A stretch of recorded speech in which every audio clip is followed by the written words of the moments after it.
আসসালামু আলাইকুম, আমি শাহর হাসান আপনাকে আজকে ভিডিওতে স্বাগত জানাচ্ছি। আজকে 13 নভেম্বর 2024 আজকের বাজার পর্যালোচনা এবং কয়েকটি গুরুত্বপূর্ণ নিউজ আপনার সামনে হাজির হলাম। তো আলহামদুলিল্লাহ আজকে মার্কেট কিছুটা হলেও আপ হয়েছে, আমরা দেখতে পেয়েছি সামান্যতম হলেও, এবং মার্কেট আপ হলে একটা পজিটিভ ভাইব শুরু হয় আমাদের দেশের মার্কেটে। তো সেই ক্ষেত্রে আমি আশা করছি যে মার্কেট সামনের দিনগুলোতে অল্প বিস্তর হলেও আপ হবে, কারণ মাইনাস হলে মার্কেটের প্রতি একটা খারাপ প্রভাব পড়ে এবং মানুষের মনেও একটা খারাপ প্রভাব পড়ে। সেই ক্ষেত্রে মার্কেট আরও বেশি পতন ঘটতে পারে। তবে একটা বিষয় হচ্ছে, মার্কেট আপ হলেও বেশিরভাগ শেয়ারই আজকে পতন ঘটেছে এবং সেই সাথে সাথে টাকার অঙ্কের লেনদেন অনেক কম হয়েছে। তবে যাই হোক, সবগুলোই আমরা পজিটিভ দেখতে পাচ্ছি, মোটামুটি একটা স্টেবল পর্যায়ের দিকে যাচ্ছে মার্কেট, সেই বিষয়টা আমার কাছে মনে হচ্ছে। যাই হোক, সবগুলো বিষয় নিয়ে আমি আলোচনা করব। তো আলোচনায় যাওয়ার আগে একটা ছোট্ট অনুরোধ করি, আমার এই ভিডিওটি যদি আপনার ভালো লেগে থাকে বা সামান্যতম উপকার আসে, তাহলে আমি আশা করব আপনারা আমার চ্যানেলটিকে সাবস্ক্রাইব করবেন এবং ভিডিওতে লাইক এন্ড শেয়ার করবেন। তো যাই হোক, আর কথা না বেরিয়ে সরাসরি ভিডিও মূল অংশে চলে যেত। আমরা এখানে দেখতেছি আজকে ডিএসসি সাধারণ সূচকে 17.65 পয়েন্টের মতো আপ হয়েছে। এছাড়া ডিএসসি 30 সূচকে আমরা দেখতে পেয়েছি এখানে আপ হয়েছে 2.10 পয়েন্টের মতো, এবং ডিএসসি সরিয়া সূচকে আমরা দেখতে পাচ্ছি এখানে আবার আপ হয়েছে 1.95 পয়েন্টের মতো, অর্থাৎ তিনটা ইন্ডেক্সে খুবই সামান্য পরিমাণ হলেও আপ হয়েছে। এবং আমরা যদি এখানে ইন্ডেক্স মুভারটা যদি খেয়াল করি, তাহলে দেখতে পাচ্ছি অলিম্পিক তারা এখানে 4 পয়েন্টের মতো আপ করেছে। এছাড়াও বিকন ফার্মা 3.5 পয়েন্টের মতো আপ করেছে। এছাড়াও ইসলামী ব্যাংক, বিএসআরএম এরা মোটামুটি 2 থেকে 2.5 পয়েন্টের মতো আপ করেছে। এছাড়াও বিএসসি, তারপর এখানে জিপিএস ইস্পাত, খান ব্রাদার্স, তারপর এখানে বিএসআরএম স্টিল, ব্র্যাক ব্যাংক, এখানে কনফিডেন্স সিমেন্ট এরা মোটামুটি 1 থেকে 1.5 পয়েন্টের মতো আপ করেছে। অপরদিকে যদি মার্কেট ড্রেগারের ক্ষেত্রে দেখি, তাহলে দেখতে পাচ্ছি মার্কেট ড্রেগারে ব্যাট বিসি 3.5 পয়েন্টের মতো মাইনাস করেছে। এছাড়াও বেক্সিমকো ফার্ম আমরা দেখতে পাচ্ছি 2 পয়েন্টের মতো মাইনাস করেছে। এখানে আমরা খেয়াল করছি জিপি, রেনাটা, লাফারসোল সিম, বেস্ট হোল্ডিং এরা মোটামুটি 1 থেকে 2 পয়েন্টের মতো মাইনাস করেছে, আর বাকি সবাই খুবই সামান্য পরিমাণ মাইনাস করেছে। এরপরে যদি আমরা এখানে ট্রেড স্ট্যাটাসটা যদি খেয়াল করি, তাহলে আমরা দেখতে পাচ্ছি যে আজকে 153টি শেয়ার আপ হয়েছিল, অপরিবর্তিত ছিল 67টির, এবং পতন ঘটেছিল আমরা দেখতে পাচ্ছি 175টির। এবং টাকার অঙ্কের লেনদেন যদি আমরা খেয়াল করি, তাহলে দেখতেছি টাকার অঙ্কের লেনদেন কিন্তু গত দিনের তুলনায় কমে গিয়েছে, অনেকাংশে কমে গিয়েছে, প্রায় 100 কোটি টাকার মতো কমে গিয়েছে। এটা খুবই একটা হতাশাজনক ব্যাপার। আজকে আমরা দেখতে পাচ্ছি 479.874 কোটি টাকার মতো লেনদেন হয়েছে টাকার অঙ্কে, যেটা সত্যি হতাশাজনক। যাই হোক, এরপর আমরা যদি এখানে টপ গেইনার এবং লুজারের ক্ষেত্রে দেখি, তাহলে দেখতেছি টপ গেইনার আজকে ঝিল বাংলা, এখানে ডিজেআইসি, নর্দার্ন ইন্স্যুরেন্স, ইন্ট্রাকো, এখানে কনফিডেন্স সিমেন্ট, মেঘনা ইন্স্যুরেন্স এটা কিন্তু আমরা দেখতে পাচ্ছি ভালো পরিমাণ আপ হয়েছে, হল্টেড হয়েছে। এছাড়া বাকি সবাই কিন্তু মোটামুটি আপ হয়েছে। অথবা আমরা এখানে যদি লুজারের ক্ষেত্রে দেখি, লুজারের ক্ষেত্রে আমরা দেখতে পাচ্ছি আনোয়ার গ্যালভানিজিং আজকে লুজারের শীর্ষে ছিল এবং তারা হল্টেড বা হল্টেডের কাছাকাছি হয়েছে। এছাড়াও স্কোয়ার নিটিং 9% মতো মাইনাস করেছে, আর বাকি সবাই খুবই সামান্য পরিমাণ মাইনাস করেছে। যাই হোক, এই হচ্ছে বিষয়। এর পরবর্তীতে আমরা এখানে টাকার অঙ্কের লেনদেনটা যদি খেয়াল করি, তাহলে দেখতে পাচ্ছি আজকে টাকার অঙ্কের লেনদেনে স্কোয়ার ফার্মা ভালো পরিমাণ আমরা দেখতে পাচ্ছি লেনদেন হয়েছে তুলনামূলকভাবে। তবে আসলে অনেক বেশি বলা যায় না, কারণ এমনিতেই তো তুলনামূলকভাবে লেনদেন অনেক কম। এরপরে আবার স্কোয়ার ফার্মা কিন্তু তেমন একটা না, মোটামুটি বলা যায় লেনদেনের শীর্ষে রয়েছে।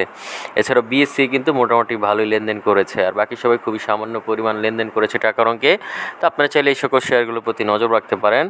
এছাড়াও আমরা যদি এখানে মার্কেট ম্যাপটা নিয়ে যদি আলোচনা করি, তাহলে আজকে মার্কেট ম্যাপে ইন্স্যুরেন্স সেক্টরটি সবচেয়ে ভালো অবস্থানে ছিল, আর বাকি সবাই আমরা যদি চিন্তা করি, তাহলে তো সেই খারাপের ক্ষেত্রে জুট সেক্টরই সবচেয়ে বেশি খারাপ করেছে।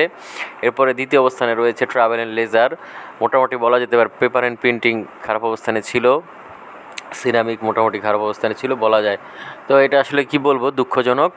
আশা করছিলাম মার্কেট অনেক বেশি আপ হবে, তবে যাই হোক মোটামুটি আপ হয়েছে, তাও পজিটিভ। এরপর আমরা এখানে দেখতেছি ব্লক ট্রানজিকশন, এখানে আমরা খেয়াল করছি ব্লক মার্কেট আজকে 20,000 ভালো লেনদেন হয়েছে টাকার অঙ্কে।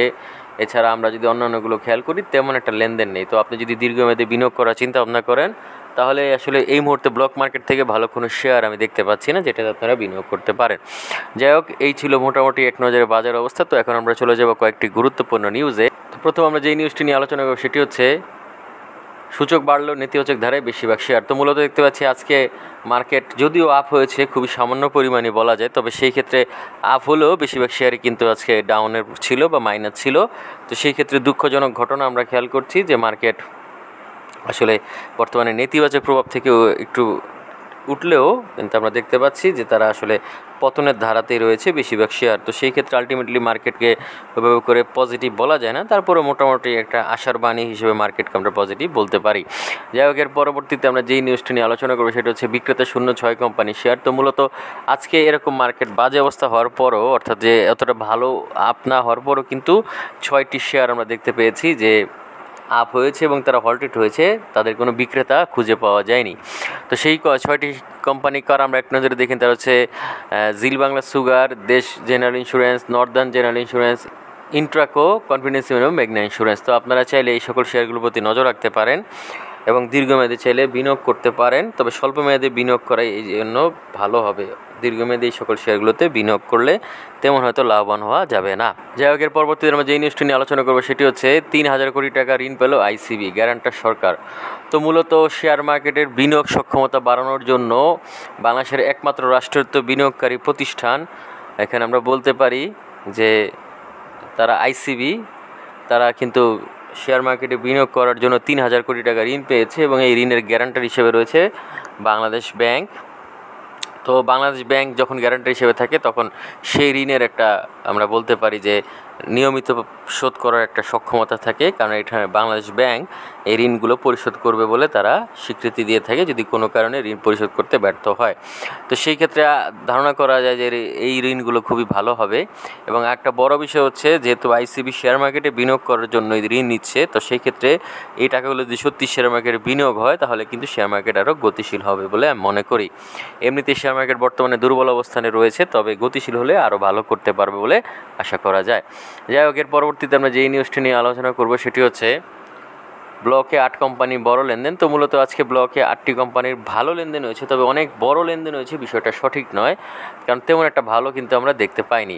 তো সেই শেয়ারগুলো কারা, যেগুলিতে আসলে মোটামুটি লেনদেন হয়েছে বলা যায় এবং আপনি ছেড়ে বিনিয়োগ করতে পারেন, তারা হচ্ছে বিশাচারী, Ibn Sina pharma, city general insurance, midland bank, prime finance, first mutual fund, Renata limited, Sonali Aansh এবং ফাইন ফুড লিমিটেড। তা আপনারা চাইলে এই সকল শেয়ারগুলোর প্রতি নজর রাখতে পারেন দীর্ঘমেয়াদে বিনিয়োগ করার জন্য।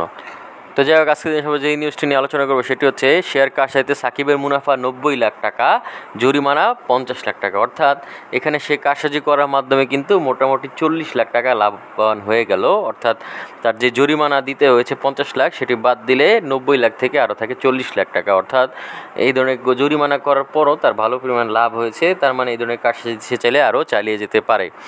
এতে করে দেশের শেয়ার মার্কেট ক্ষতিগ্রস্ত হলেও তার তেমন কিছু ক্ষতি হবে না এবং এই কারণে কিন্তু শেয়ার মার্কেটের প্রতি মানুষের আস্থা উঠে যাচ্ছে। এবং সাকিব একজন দুর্নীতিবাজ এবং এমন কোনো খারাপ কাজ নেই যার সাথে জড়িত নয়। তো সাকিব আসলে বাংলাদেশের ক্রিকেটের জন্য যতটুকু না পজিটিভ, তার থেকে সে বাংলাদেশের জন্য সবচেয়ে বেশি নেগেটিভ এবং তাকে অবশ্যই শাস্তির আওতায় আনা উচিত বলে আমি মনে করি।